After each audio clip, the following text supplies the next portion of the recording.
Hello students, topic का नाम है magnetic energy stored in an inductor. कौन सा सेशन है ये? सेशन 4 में है। ठीक है, याद रखिएगा, इंडक्टर मतलब सोलेनॉइड या फिर कॉइल। अब देखिए, किसी भी सिस्टम में कितना एनर्जी स्टोर हो रहा है,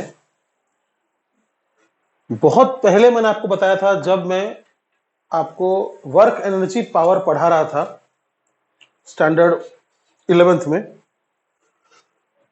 मैंने आपको एक चीज सिखाया था कि अगर फोर्स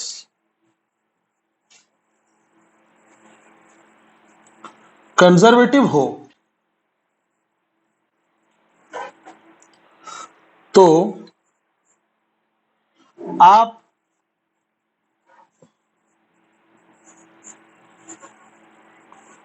जो भी वर्क सिस्टम पर करेंगे वो सिस्टम में पोटेंशियल एनर्जी के रूप में स्टोर हो जाएगा। देखिए, मैं जो आपको बताने वाला हूं, हो सकता है कि आप अगर ये टॉपिक कहीं कहीं से भी पढ़िएगा, किसी बुक से पढ़िएगा या कोई दूसरा कोई सोर्स से अगर आप पढ़िएगा, तो सिर्फ जो इसका डेरिवेशन है उतना बताकर खत्म कर दिया जाता है। इसका जो भी डेरिवेशन है उस वो मैथ बताकर खत्म कर दिया जाता है। लेकिन मैं आज थोड़ा सा आपके साथ इस टॉपिक को लेकर बकबक करना चाहता हूं। ठीक है, तो मैंने क्या लिखा कि वर्क एनर्जी पावर में मैंने आपको पढ़ाया था कि अगर कोई फोर्स मान लीजिए कंजर्वेटिव है, ठीक है, और आप वो फोर्स के हेल्प से किसी सिस्टम पे वर्क कर रहे हैं, तो वो जो आप वर्क करेंगे, जो तकलीफ आप उठाएंगे, वो तकलीफ, वो वर्क सिस्टम के अंदर एनर्जी बन के स्टोर हो जाएगा। लेकिन कब? जब फोर्स कंजर्वेटिव हो। अभी मैं आपको फोर्स का कंजर्वेटिव होने का मतलब बताने के लिए टाइम वेस्ट नहीं करना चाहता। वो मैंने आपको पढ़ाया है बहुत अच्छे से कि फोर्स को कंजर्वेटिव कब कहते हैं और नॉन कंजर्वेटिव कब कहते हैं। याद दिलाने के लिए इतना बता दूं कि फ्रिक्शन एक नॉन कंजर्वेटिव फोर्स है। ठीक है, अच्छा, अगर फोर्स कंजर्वेटिव हो तो जो भी आप वर्क करते हैं वो वर्क सिस्टम में पोटेंशियल एनर्जी बन के स्टोर हो जाएगा। ये हो गया। एक दूसरा पहलू देखिए, यहां पे हमने पढ़ा था कि जब किसी भी एरिया के थ्रू मैग्नेटिक फ्लक्स को आप बदलिएगा, चेंज कीजिएगा, किसी भी एरिया के थ्रू मैग्नेटिक फ्लक्स को जब आप चेंज कीजिएगा, when phi becomes a time function, ठीक है, देन उस एरिया में जो कंडक्टिंग बॉडी होगा उसमें एक पोटेंशियल डिफरेंस जिसका नाम ईएमएफ है वो क्रिएट हो जाएगा। ठीक है, यानी whenever there is a change in flux an EMF is induced। और ईएमएफ का मतलब मैंने क्या बोला है आपको? Potential difference. फिर मैंने आपको बोला है कि भाई जहां पर पोटेंशियल डिफरेंस होगा वहां पर इलेक्ट्रिक फील्ड भी होगा। This is electric field, electric field. ठीक है, और मैंने ये भी बताया है आपको कि इलेक्ट्रोस्टैटिक्स में जो इलेक्ट्रिक फील्ड हुआ करता था, फॉर एग्जाम्पल कोई चार्ज है, उसके कारण इस पॉइंट पर कोई अगर मान लीजिए इलेक्ट्रिक फील्ड है, इलेक्ट्रोस्टैटिक्स में जो आपने पढ़ा था, वो इलेक्ट्रिक फील्ड कैसा होता है? कंजर्वेटिव होता है। उसके वजह से जो फोर्स लगेगा वो फोर्स भी कैसा होगा? कंजर्वेटिव फोर्स होगा। लेकिन हम यहां क्या पढ़ रहे हैं? हम यहां पढ़ रहे हैं इलेक्ट्रोमैग्नेटिक इंडक्शन। और छात्रों और छात्राओं याद रखिएगा, इलेक्ट्रोमैग्नेटिक इंडक्शन में जो इलेक्ट्रिक फील्ड का जनरेशन हो रहा है वो नॉन कंजर्वेटिव हो रहा है। ठीक है, तो अब मैं आपको समझाऊंगा कि मैंने आपको ये सब क्यों बताया। देखिए, चलिए, अगर हम किसी भी कॉइल के अंदर कितना मैग्नेटिक एनर्जी स्टोर हुआ है ये जानने का कोशिश करें। ये कॉइल है, इसके थ्रू करंट फ्लो हो रहा है I, और इसके अंदर से मैग्नेटिक फील्ड है जो कि टाइम फंक्शन है। तो कॉइल के थ्रू कितना मैग्नेटिक एनर्जी स्टोर होगा, तो वो मैग्नेटिक एनर्जी जो होगा it will be equal to work done. ठीक है, it will be equal to work done. कोई भी पोटेंशियल एनर्जी वर्क डन के बराबर होता है। अब वर्क डन जो है फिजिक्स में एक फिजिकल क्वांटिटी जो है, उसके साथ कौन जुड़ा है? फोर्स और डिस्प्लेसमेंट। तो ये जो नियम हमने यहां लगा दिया कि potential energy stored in an inductor is equal to work done, ये नियम आप कब लगा सकते हैं?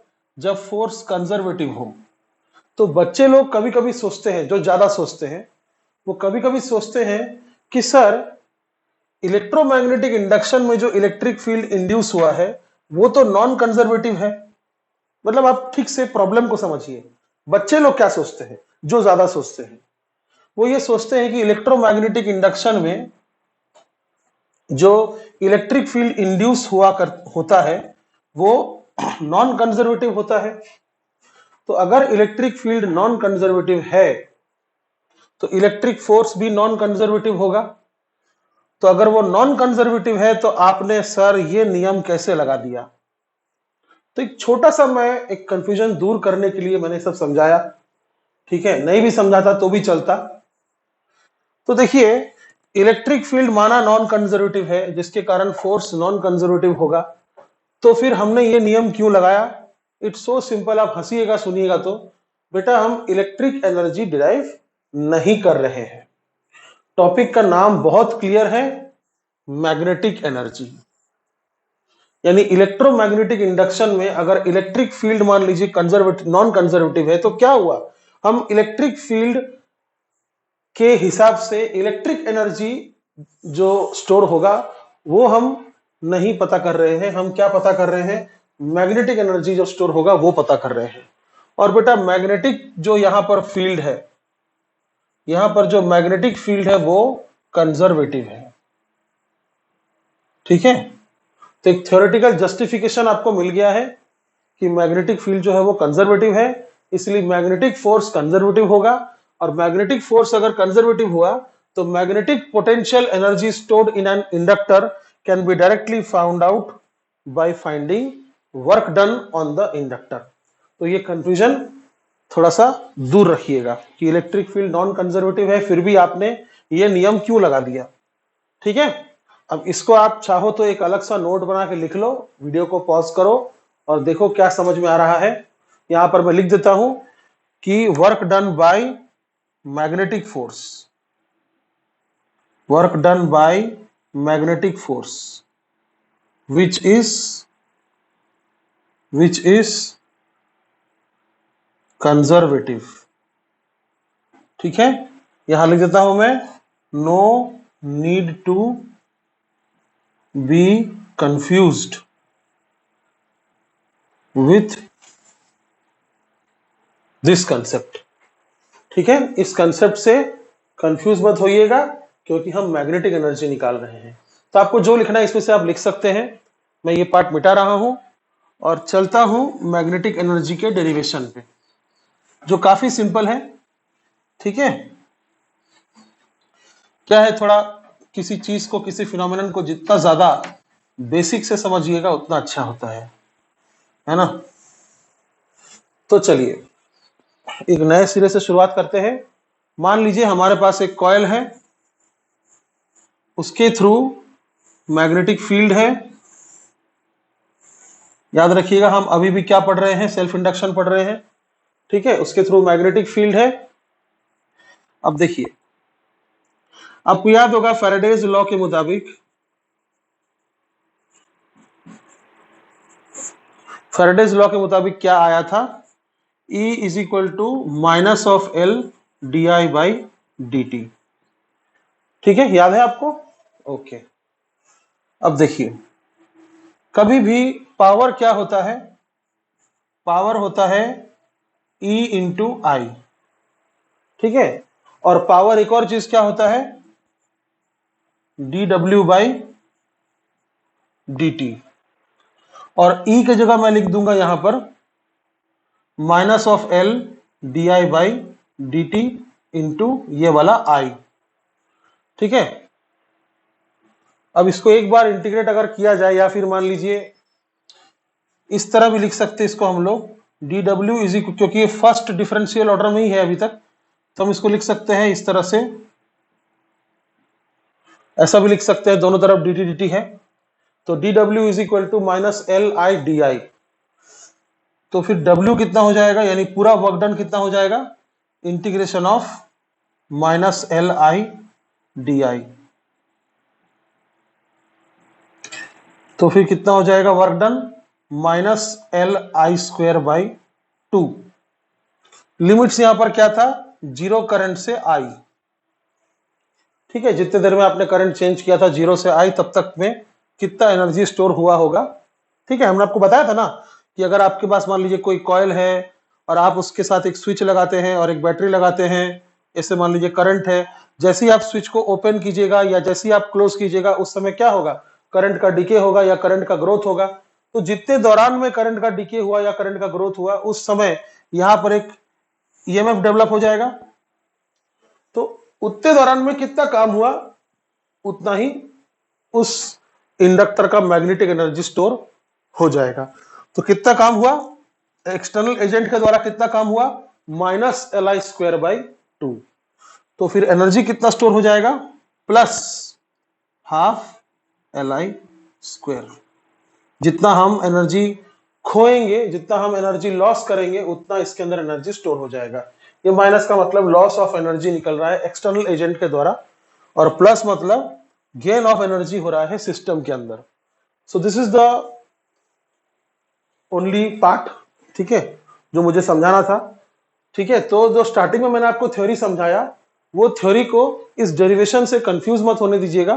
ठीक है, वो थ्योरी के बारे में जिनको सोचना है वही लोग सोचिए, जिनको नहीं सोचना है वो ये डेरिवेशन को देखिए और खुश रहिए। ठीक है, तो कितना एनर्जी स्टोर होता है किसी भी इंडक्टर में, हाफ एल आई स्क्वायर। ठीक है, याद रखिएगा, magnetic energy stored in an inductor, in a coil, in a choke coil.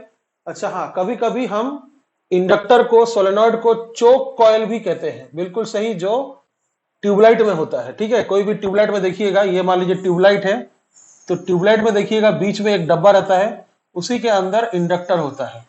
ठीक है, चोक कॉइल भी कहते हैं उसको। तो इसको आप लिख लीजिए अच्छे से।